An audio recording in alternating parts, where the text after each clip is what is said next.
옛날에 우리 독립군들이 이런 말씀을 하셨죠. 예, 나는 국사를 위해서 가사를 논하지 않는다고 그렇게 이야기했습니다만 저는 한국보다는 우리 가문을, 나라를 선택했습니다. 자, 오늘 제한된 시간 내에 다 커버를 하려면 본래 한 내용이 많았습니다만은 여기서 나같이 요약 및 결론을 아예 제가 구조를 말씀드리면은 1, 2페이지가 아예 요약 및 결론을 제가 가름했습니다. 요게 아니다. 네. 근데 이거를 설명을 하려고 하면은 우연 설명을 해야 되기 때문에 필요한 자료를 이 편에 블록으로 쫙 깔았습니다. 그래서 그런 구조로 되어 있기 때문에 여러 선생님들께서는 요약을 보시면서 또 목차를 보시면서 저한테 나와 주시면 좋겠고요. 아까 말씀드린 바와 같이 객관적 학자적 입장에서 이야기한 바가 우리 다문이 그동안 역사하고 또 앞으로 나가야 될 방향하고 정말 객관적으로 어떤 의미에서 입증이 되구나. 따라서 나의 오늘 다문운동이 정말 우리 주관적, 감성적 차원이 아니라 정말 팩트를 중심으로 한 과학적 근거하에 우리가 출발하고 또한 해왔구나. 이러한 좀 자부심을 가져주시기를 부탁드리고 그것이 저희 강연의 목적입니다. 자, 저는 오늘 열을 내지 않겠습니다. 저는 학자답게 차분한 어조로 팩트를 중심으로 말씀을 드리고자 합니다. 우리 강기준 선생님께서는 많은 그 메시지가 있습니다. 나는 그 역사와의 약속은 뭐냐? 이스라엘 민족이 시오니즘에 근거로 해서 이스라엘 국가를 가나안 땅에 지을 때에 그게 하나님과의 약속된 땅이다 라고 했습니다. 그 약속된 땅, 또 이 강 선생님 말씀하시는 그 역사와의 약속, 이 제목이 보통 중요한 이야기 아닙니다. 예.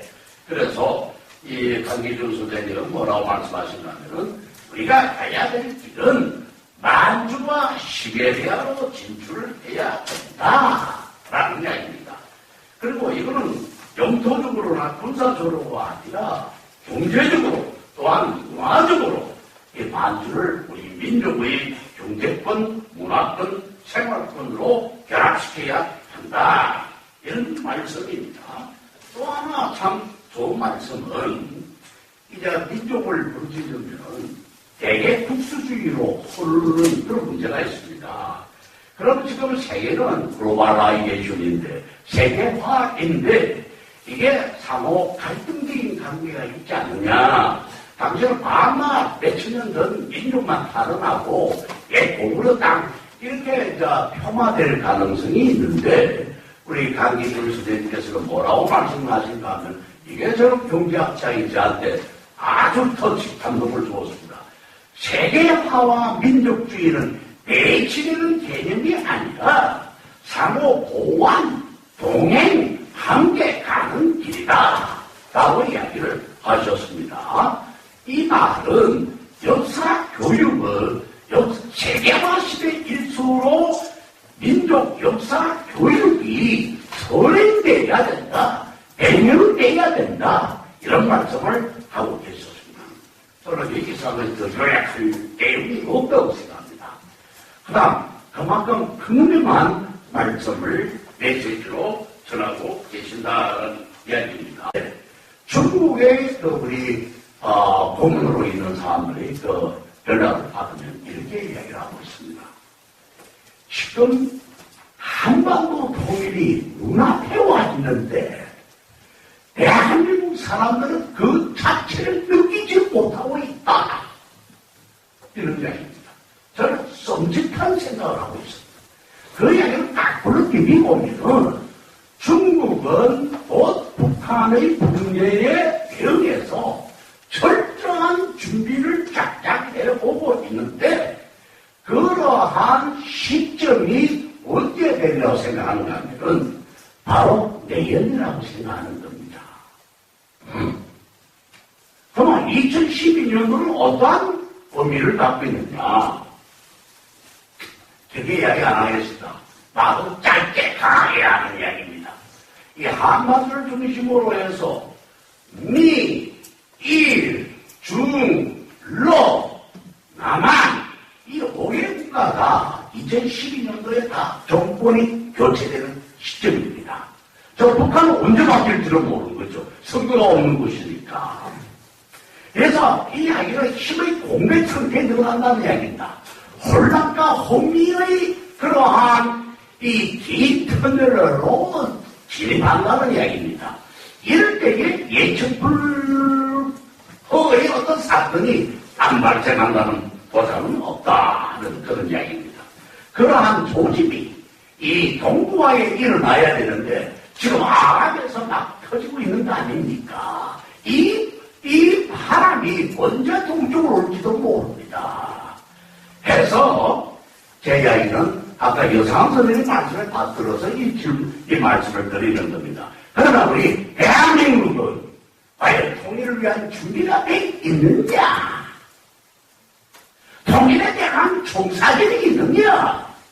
단기성이 아니라 총사진이 있느냐? 구체적인 전략이 있느냐?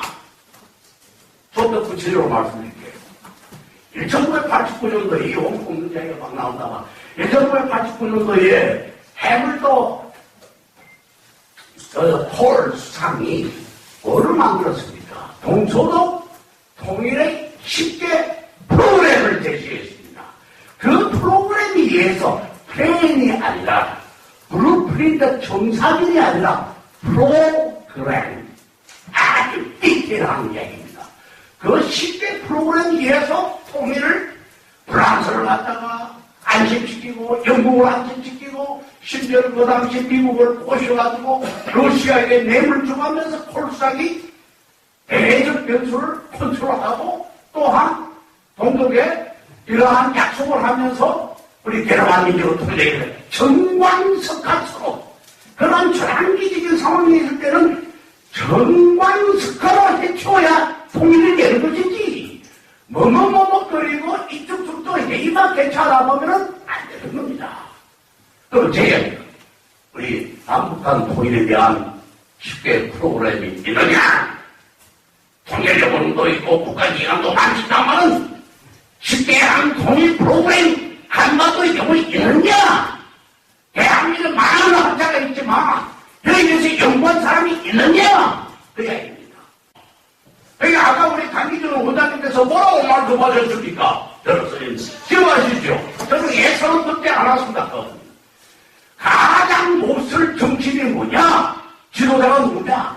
낭만적 지도자다. 국민들을 갖다가 미혹하고 현혹시키는 역사를 오도시키는 그런 파퓰리즘을 갖다가 무치명하게 그냥 바이러스처럼 내뿜는 물만 것보다도 더 지독하게 나쁜 부도덕한 지도자보다 더 나쁜 문제 무치기만 낭만주의적 지도자다. 이 말씀이 있거든요. 그러니까 불과 50도도 준비가 안 된 가운데 나들 복지국가 그 드라마가 야단하는데 547조를 어떻게 받으겠어요? 그럼 준비가 돼 있느냐? 아무것도 안 돼 있다. 그거를 10년 전에 간파하시고 여상한 선생님께서는 야 지금이라도 시작하자.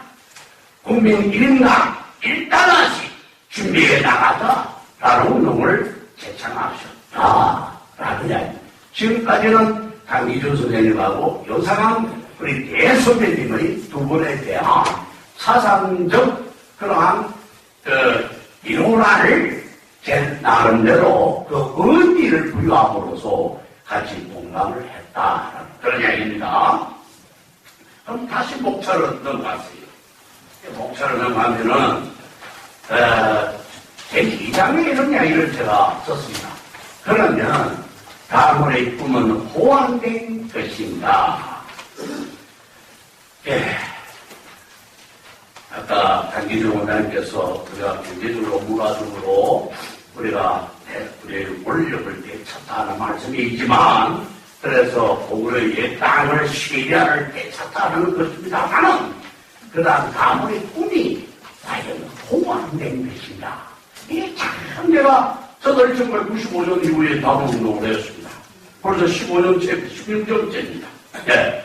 이게 참 걱정됐는데, 제 이야기는 제가 최근에 2000여 밑에 바로 썼습니다. 2008년도에 러시아의 블라디미르 슈린 그 박사하고 토론회를 했습니다. 예.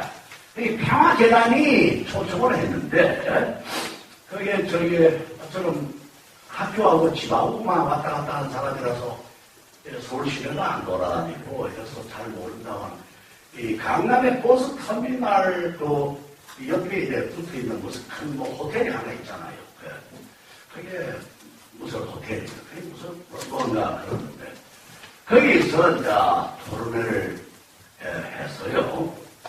제가 토론자로 나갔습니다. 블라디미르 슈린 박사가 발표를 했습니다. 그 발표가 뭔가면은 코리아 선언이에요.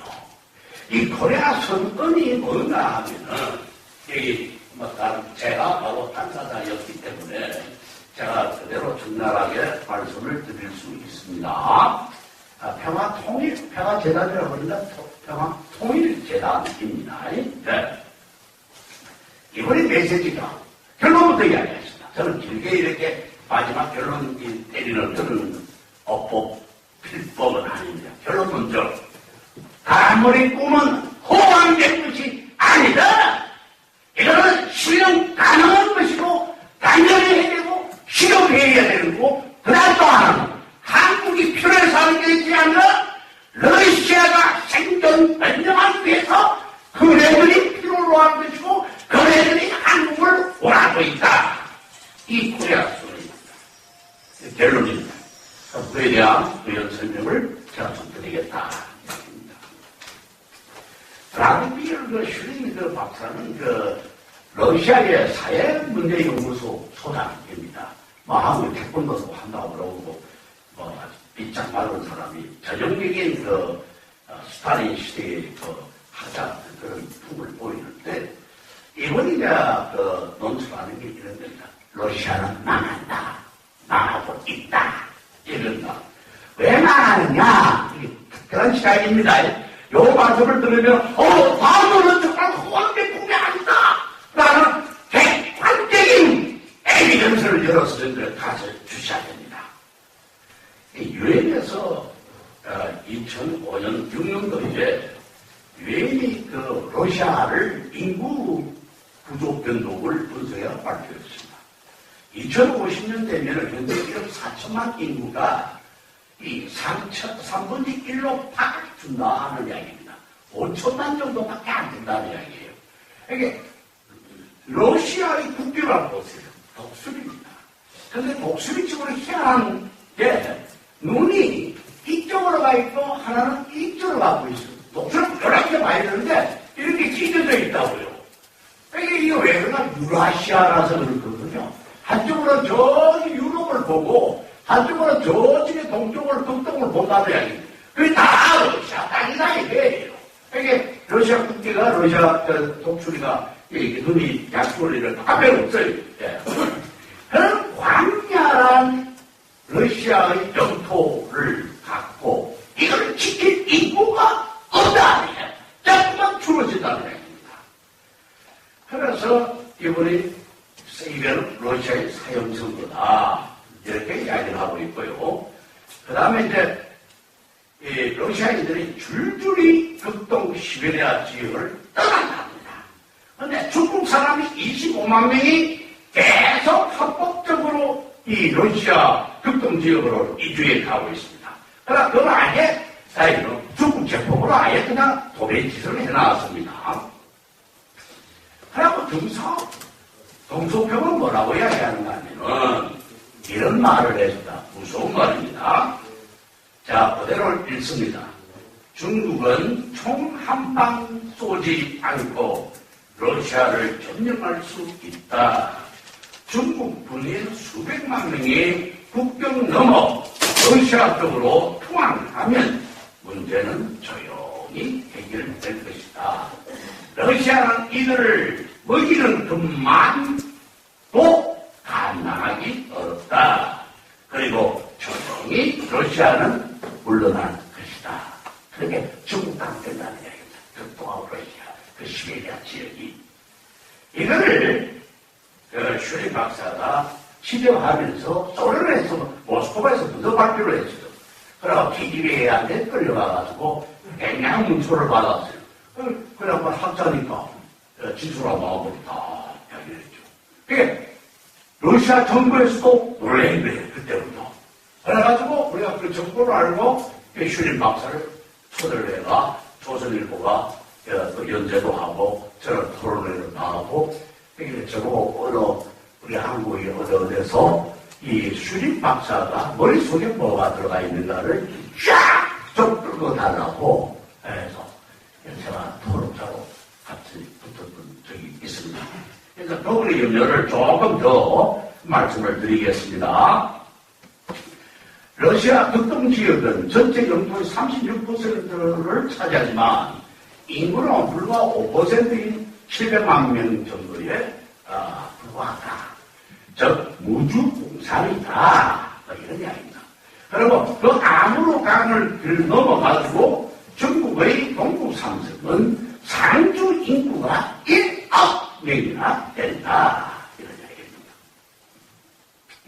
그래서 이 슈린 박사는 러시아를 살리기 위해서 돼야 되는 거 아니면 바로 코리아가 필요한데 한국의 인구가 약 남북한 해외 동포까지 다 합해가 2천만 명 정도 되는데 이게 극동 시베리아로 이주시키는 것이 서로가 좋다. 이런 이야기입니다. 자, 그러면 여기 아주 청사진으로서 제가 말씀을 좀 더 드리면은 그러면 이분이 뭐라고 이야기하는가 하면 왜? 조금 더 이야기할게요. 그러면은 이 코리아가 아마 우리 강 원장님께서는 우리가 대륙국가 민족인데 이 대륙을 떠나다 보니까 이렇게 왜소한 국민이 민족이 되었다. 대륙국가로 다시 거듭날 수 있다. 슈린이 하는 이야기입니다. 그럼 여기서 재미나는 이야기가 있습니다. 왜 러시아는 슈린 박사는 왜 하필 세계 여러 민족이 있는데 베트남도 있고 뭐 인도네시아도 끌고 하면 될 거 아닙니까? 중국이 인구가 넘쳐나고 14억이나 되니 그런데 왜 하필 한국인을 선택하느냐? 이게 어마어마한 이야기가 있다. 이게 제 이야기는. 저 한국 민족은 남에게 나 다른 민족에게 절대 동화되지를 않고 더 나아가서 다른 민족을 동화시키지도 않는다 하는 얘기입니다. 그러니까 심바이오틱 스테이트를 만들 수가 있다. 공생국가로 만들 수가 있다. 이런 이야기입니다. 예. 그리고 한국 민족은 부지런하고 그리고 친절하고 교육 수준이 높아서 아주 좋다. 그리고 한국도 필요하다. 왜? 무전자원이 없으니까. 이런 이야기를 했습니다. 그럼 제 이야기는 보십시오. 발상의 전환만 한다면 조용히 이야기합시다. 우리 잃어버린 땅, 답을 그 역사와의 약속, 강원사님 말씀하신 극동시베리아 지역을 전쟁 없이 또 동북공정 중국과의 싸움 없이 러시아의 생존과 번영을 위해서 우리는 다시 회수할 수 있는 여지가 여기 있다는 이야기입니다. 그래서 결론적으로 그러자 하는 것이 아니라 우리가 내놓는 다음의 꿈은 허황된 것은 결코 아니다. 이 말씀을 학자적 입장에서 또 한 말씀을 드립니다. 그 다음 밑에 또 내려갑시다. 두 번째, 한류와 한국 청년의 세계 재패. 이거는 우리 기분 좋으라고 하는 이야기입니다. 자, 한번 보십시오. 세계 수학, 과학, 경제에 대해서 항상 1등입니다. 세계 공부로 대해서 1 내지 3등입니다. 세계 클래식계, 음악계 석권했습니다. 축구, 야구, 거의 모든 분야에서 일어나는 기량을 자랑하고 있습니다. 수영하고 피겨, 스케이트도 마찬가지입니다. 우리 한국민족의 이 DNA는 대단한 것 같습니다. 여러분들 너무 잘 아시니까 물론 설명할 필요가 없다고 생각합니다. 최근에 또 이 한국민족이 IT 기술이 굉장히 발달돼가지고 지금 한국 청년의 선도혁명을 일으키고 있습니다. 돈 안 드는 정치 문화를 지금 창출하고 있습니다. 아무튼 제가 이러한 우리 민족의 잠재력과 폭발력이 우리 잘 활용한다면은 우리가 다문의 꿈은 앞으로 계속 이루어나갈 수 있고 다문의 기상은 유지할 수 있을 것이다. 이라는 말씀을 제가 또 하나 드립니다. 우리는 민병 21세기 민병입니다. 전략 수리를 해야 된다. 반대식과 더불어 전략의 해결을 해 나가려고 얘기하자 있는 겁니다. 역사적 근거와 모순은 다 있으나 현대판 세계에 맞는 이 철학적 기초를 닦을 필요가 있다. 그래서 이 철학적 기초지 역사적 기초는 이미 있고 그래서 감히 신실용주의를 제가 제창한다. 그래야 됩니다. 여기에 그럼 신실용주의가 뭐냐? 라는 것은 사상적 체계가 이건 아마 안 가져왔습니다. 그래서 이 그림에 있는데 여기에 보면 최대다수 체계를 위한 민주사회 성장, 안전, 경제, 아까 이렇게 문제가 그런 사회는 이게 이 아마가 필요합니다. 이거 분대대로 발표되고요. 거기 바덴에서 신자유주의 때문에 지금 세계가 야단입니다. 인류 사이에 새로운 철학이 필요하다 해가 신실용주의를 내놨고 제가 상상을 근데 여기에 국가 지도자의 리더십이 굉장히 필요하다. 그걸 제가 말씀드리려고 하는데 국가 지도자의 리더십이 뭔가 하면은 인하성, 교육성, 생산성 이렇게 이야기를 했습니다. 그런데 인하성에 제가 말씀드릴 문을 찾아서 이게 다산 정가영 선생의 목민심서 거기 보면 애민, 위민 그래 있습니다. For the people, by the people, of the people 그로 나오듯이 위민이 있습니다. 예. 이 1818년도에 다산 정가영 선생의 목민심서인데 자 오늘 강 원장님의 브리핑을 보고 막 그냥 한 방에 제가 주저앉았습니다. 그게 뭔가 하면은 우리 동물은 6가지 애가 있다. 그렇잖아요. 애구, 애조, 애사, 애향. 또 이런 말씀을 하셔서 바로 저거다. 그래서 위민, 애민. 이런데 아까 강 소장님은 애구, 애조, 애사, 이렇게 애향 이렇게 말씀하셨습니다. 다산 선생님은 애민이라고 위민이라고 하시고 그래서 같은 맥락이라서 이미 다문이 그 개념을 갖고 있어서 참 좋습니다. 그 다음에 이제 리더십에 가까운 문제인데 이제 그런 국가인물은 대통령이 좀 리더십이 있어야 되는데 리더십이라는 게 뭐 우리 다 아는 이야기니까 그만하겠습니다. 네.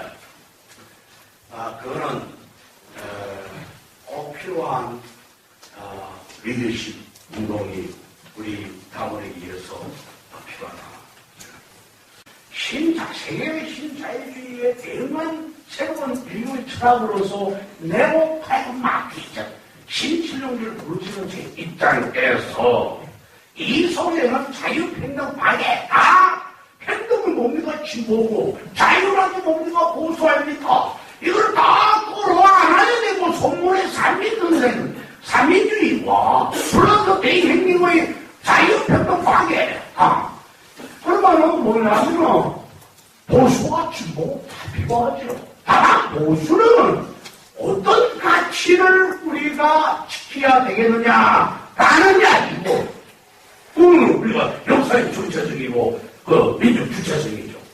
그리고 또한 진보는 이제 좀 더 큰 시야로 새로운 시야로 새로운 다이내믹하게 가기 위해서 기존의 스테이트스 코어, 기존 질서를 탈피해서 새로운 것을 추구하자는 비전이 필요하죠. 그게가 다 필요하죠. 저는 그렇게 생각을 합니다. 그래서 제가 지독한 표현으로 말했는을 읊어드림으로써 제가 제 소개의 이야기를 제가 한번 드리겠습니다. 저자는 대학생들에게 경제 성장론을 강의할 때 모든 생물체의 심리는 구조적 및 기능적 균형을 갖도록 창조되었다는 점이라고 지적하면서 균형성장, 균형발전의 의미를 설명한다. 제 책의 한 부분입니다. 이 창조의 심리가 가장 극명하게 나타나 있는 것이 바로 인간이다. 전형적인 예로서 무탈은 균형 속에서 원통을 유지하는 조물주의 대의이다. 따라서 오른팔과 왼팔은 각기 다른 기능을 갖고 있지만 한 몸을 위하여 모두 동시적으로 필요한 것이다. 그 다음 말 더 지속하면 여기서 중요한 것은 어느 팔의 손이든 간에 손은 반드시 깨끗해야 몸통의 건강이 유지된다는 점이다. 즉, 자위의 사상적 대립은 역사관에 따라 도출할 수 있는 현상이지만 그들의 인격체와 조직이 청결해야 몸통, 즉 국민과 사회가 건강해진다는 것이다. 좌의 우리 오른손, 왼손 하지만 손은 깨끗해야 된다. 전달드렸습니다. 이 사람은 깨끗한 손을 잡는다. 그런 게 아닙니다. 저는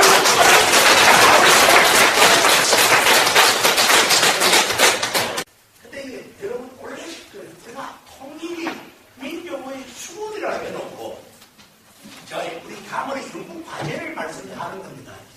뭐가 없는 줄 아십니까? 뭘 하면은 가문이 그냥 대한민국의 스포트라이트를 받을 수 있는 연구 과제가 뭔 줄 아시겠습니까? 통일 헌법이 없습니다. 그를 내놓는데 가문이 믿음으로 어느 학자가 통일 헌법 이야기해놓은 게 있느냐? 여쭤보세요. 남한은 또 시원하다. 연구기능은 그러면 경제, 산업, 환경 분야 많이 있습니다. 사회, 교육, 문화, 학술, 종교의 분야에 굉장히 많이 있습니다. 통일연구원이 합니까? 저기 국가정보원이 합니까? 대외기계 정책연구원이 합니까? 뭐를 해놨습니까? 저요. 그래서 우리 손으로 통일에 대한 전체적인 그림을 한번 그려보고 텐션 한번 받자 이야기. 그럼 민간 연구기관으로는 세계적인 연구기관이 없다. 우리가 앞으로 단분히 도전할 과제다, 목표다 이 말입니다. 박수.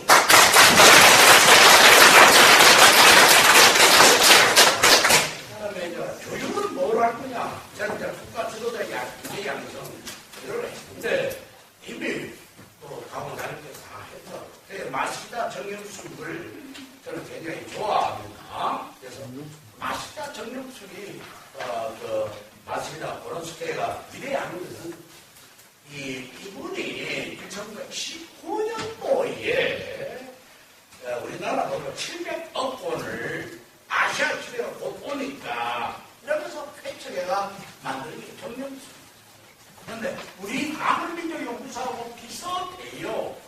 잘 들어봐. 마시다 정경수 뭔가 상무에 교실이 없어요.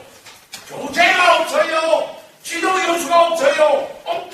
그럼 무슨 그러냐? 이 사람은 교실이라는 거는 없는 게 아니라 세계가 마시다 정경수의 교실이다. 그래서 제가 교재가 없는 게 아니라 숙생 스스로가 모든 것을 생각하는 게 교재다. 지도교수가 없는 것이 아니라 각 분야의 모든 전문가가 지도교수다. 이 마시다 전경숙이 내란 어느 날 일본 수상고 백수가 그래서 중심 세력을 만든 그래서 저는 마시다 전경숙이 우리하고 많이 비슷하다. 근데 우리가 좀 더 나은 것 같다. 우리 교실이 작느냐 이거. 우리 교재이 작느냐 이거. 우리 연구진 교수진이 작느냐 이거. 우리가 단 하나 없는 이 안철수 교수 같은 1,500만 원이 여기에 와야 되는 거예요.